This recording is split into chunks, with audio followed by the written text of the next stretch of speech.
এখনকার খবরে জানবেন ছাত্র আন্দোলনের সর্বশেষ পরিস্থিতি।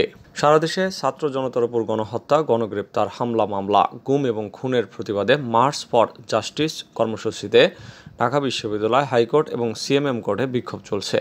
এছাড়াও সিলেটে বিক্ষোভকারীদের সঙ্গে পুলিশের সংঘর্ষের ঘটনাও ঘটেছে। কর্মসূচিতে অংশ নেওয়া 4 জনকে হাইকোর্ট প্রাঙ্গণ থেকে আটক করে পুলিশ। বুধবার দুপুরের দিকে হাইকোর্টের মাজার রোডের সামনে থেকে তাদের আটক করা হয়। আটককৃতদের নিয়ে যাওয়ার সময় এক নারী শিক্ষার্থী পুলিশ ভ্যানের সামনে একাই ব্যারিকেড দেওয়ার চেষ্টা করেন। সেখানে আইনজীবীদের একটি দলকে মার্চ ফর জাস্টিস লেখা ব্যানার নিয়ে স্লোগান দিতেও দেখা যায়। এর আগে হাইকোর্টের মাজার রোডের সামনে 50 থেকে 60 জন শিক্ষার্থী অবস্থান নেন। পরে আরও 60 থেকে 80 জন শিক্ষার্থী যোগ দেন। এ সময় বিশ্ববিদ্যালয়ের শিক্ষকরা একটি মিছিল নিয়ে যোগ দিতে এলে পুলিশ তাদের বাধা দেয়। পরে শিক্ষকরা বসে পড়েন। সাদা দলের আহ্বায়ক অধ্যাপক লুৎফুর রহমান বলেন, মার্চ ফর জাস্টিস কর্মসূচিতে অনেক বিশ্ববিদ্যালয়ের শিক্ষকরা এসেছেন। আমরা সংহতি জানাতে এসেছি। পুলিশ আমাদের আটকে দিয়েছে, পরে আমরা বসে পড়েছি। চট্টগ্রামে পুলিশের ব্যারিকেড ভেঙে আদালত প্রাঙ্গণে আন্দোলনকারীদের বিক্ষোভ। চট্টগ্রাম আদালত প্রাঙ্গণে বৃষ্টিতে ভিজে বিক্ষোভ করেছে কোটা সংস্কার আন্দোলনকারীদের প্ল্যাটফর্ম বৈষম্য বিরোধী ছাত্র আন্দোলন। বুধবার বেলা 11টা থেকে আদালতের প্রবেশপথে বিক্ষোভ মিছিল শুরু হয়। আন্দোলনকারী শিক্ষার্থীদের সঙ্গে একাত্মতা প্রকাশ করে বিক্ষোভে অংশ নিয়েছেন চট্টগ্রাম আদালতের বিএনপি জামাত সমর্থিত একাধিক আইনজীবী। আদালতের প্রবেশপথে আন্দোলনকারীদের বিক্ষোভের কারণে কোনো গাড়ি প্রবেশ এবং বের হতে পারছে না। বলা যায়, কর্মসূচির শুরু থেকে আদালত সড়কে যান চলাচল বন্ধ। আন্দোলনকারীদের একজন আব্দুল মোনাব বলেন, কেন্দ্রীয় ঘোষিত কর্মসূচির অংশ হিসেবে আজ সারা দেশে আদালত প্রাঙ্গণে আমাদের কর্মসূচি রয়েছে। সারা দেশে ছাত্র জনতার উপর গণহত্যা, গণগ্রেপ্তার, হামলা, মামলা, গুম খুনের প্রতিবাদে এবং ছাত্র সমাজের 9 দফা দাবি আদায়ের লক্ষ্যে মার্চ ফর জাস্টিস নামে কর্মসূচি পালন করা হচ্ছে। এদিকে পুলিশের বাধা উপেক্ষা করে বগুড়ায় শিক্ষার্থীরা দেখালো বিক্ষোভ। মার্চ ফর জাস্টিস কর্মসূচির অংশ হিসেবে বগুড়ায় কোটা সংস্কার আন্দোলনকারী শিক্ষার্থীরা আইনশৃঙ্খলা রক্ষাকারী বাহিনীর বাধা উপেক্ষা করে বিক্ষোভ মিছিল করে।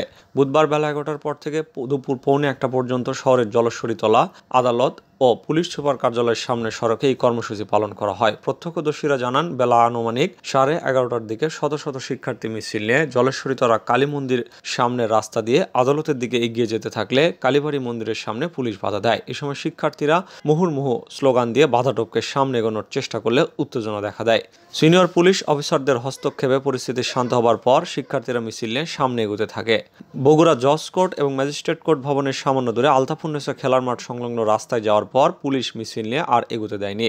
বাধা পেয়ে শিক্ষার্থীরা পিছনে হটে গিয়ে জেলখানার চারপাশে 4 মাথায় অবস্থান নেন। দুপুর 1:15 পর্যন্ত সেখানে অবস্থান নিয়ে বিক্ষোভ করে শিক্ষার্থীরা। সময় বাড়ার সাথে সাথে শিক্ষার্থীদের উপস্থিতি বাড়তে থাকে। এক পর্যায়ে এই এলাকা লোকে লোকারণ্য হয়ে ওঠে। বৈষম্য বিরোধী ছাত্র আন্দোলনের সামনের সারির নেতারা এই সময় বক্তব্য রাখেন। বক্তব্যের ফাঁকে ফাঁকে গগন বিদারী স্লোগানে মুখরিত হয়ে ওঠে পুরো এলাকা। বিপুল সংখ্যক পুলিশ পাশে অবস্থান নিলেও তারা শিক্ষার্থীদের বাধা দেয়নি। বেলা আনুমানিক 12:30টার দিকে পুরসভার সামনের রাস্তায় 3 স্তরের নিরাপত্তা বলয় গড়ে তোলা হয়। প্রথমে পুলিশ, এরপরে বিজেপি এবং সবার পেছনে সেনা সদস্যরা অবস্থান নেয়।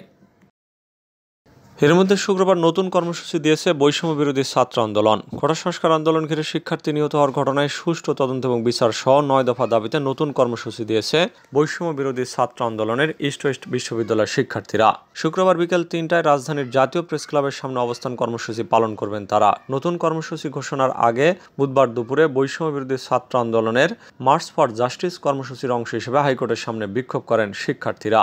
এ সময় এই কর্মসূচি ঘোষণা দেন ইস্ট ওয়েস্ট বিশ্ববিদ্যালয়ের সহ সমন্বয়ক নাফিজা জান্নাত। এ সময় হাইকোর্টের প্রধান গেট এবং আন্দোলনকারীদের ঘিরে রাখেন পুলিশ, বিজেপির সদস্যরা। শিক্ষার্থীরা উই ওয়ান্ট জাস্টিস, আমার ভাই কবরে, খুনি কেন বাহিরে, আমার ভাই মূল্য কেন, প্রশাসন জবাব চাই, রক্তের বন্যায় ভেসে যাবে অন্যায় সহ নানা স্লোগান দিতে থাকেন। শিক্ষার্থীকে ছাড়াতে গিয়ে পুলিশের হাতে মার খেলেন ডাবির শিক্ষিকা। ঢাকা বিশ্ববিদ্যালয়ের লোক প্রশাসন বিভাগের শিক্ষক শেহরিন আমিন মোনামিকে লাঞ্ছিত করার অভিযোগ উঠেছে পুলিশের বিরুদ্ধে। বুধবার বিশ্ববিদ্যালয়ের দোয়েল চত্বর এবং হাইকোর্টের মাঝামাঝি এলাকায় এই ঘটনা ঘটে। কোটা সংস্কারের দাবিতে আন্দোলনরত এক শিক্ষার্থীকে আটক করে নিয়ে যাওয়ার সময় বাধা দেন তিনি। তখন জোরপূর্বক শারীরিক শক্তি প্রয়োগ করে এবং তাকে হাত মোচড় দিয়ে আন্দোলনরত শিক্ষার্থীকে টেনে নিয়ে যাওয়ার চেষ্টা করে এবং ধাক্কা দিয়ে ফেলে দেওয়া হয়। এই ঘটনায় তিনি হাঁটুতে এবং পায়ে আঘাত পেয়েছেন। হামলার পর গণমাধ্যমে দেওয়া সাক্ষাৎকারে শেহরিন আমিন মোনামি জানান, আমি পুলিশকে বলেছি ওই ছাত্রকে এখানে ছেড়ে দিতে। তিনি আরও বলছিল আমাকে ছেড়ে দিতে। তাদের এখন কিছুই করার নেই, যা হওয়ার আদালতে হবে, কিন্তু আমি ওই ছাত্রকে ছাড়তে চাইনি। ঘটনার প্রত্যক্ষদর্শী ঢাকা বিশ্ববিদ্যালয়ের আইন বিভাগের ছাত্রী মানসুরা আলম জানান, আজকের মার্চ ফর জাস্টিসে একজন শিক্ষককে ধাক্কা দিয়ে ফেলে দেওয়া হয়েছে ঢাকা বিশ্ববিদ্যালয়ের ভেতরে। বিশ্ববিদ্যালয় খোলা না বন্ধ তাতে আমাদের আর কিছু যাওয়া আসা উচিত নয়। লোক প্রশাসন বিভাগের অধ্যাপক ডক্টর নুসরাত জাহান চৌধুরী বলেন, আমরা কি কোথাও দাঁড়াতে পারবো না? সে অধিকার আমাদের নেই। আমাদের শিক্ষার্থীদের জন্য আমরা এখন দাঁড়াতে না পারলে ক্লাস নেওয়ার জন্য তাদের সামনে কিভাবে দাঁড়াবো? যদি এমনই হয় তাহলে আমাদের বলে দেওয়া হোক। বিষয়টি নিয়ে জানতে চাইলে ডাবি সহকারী প্রক্টর বদরুল হাসান জানান, বিষয়টি আমি মাত্র জানলাম। প্রক্টর স্যারের সঙ্গে কথা বলে বিষয়টির আমরা সমাধান করার চেষ্টা করব।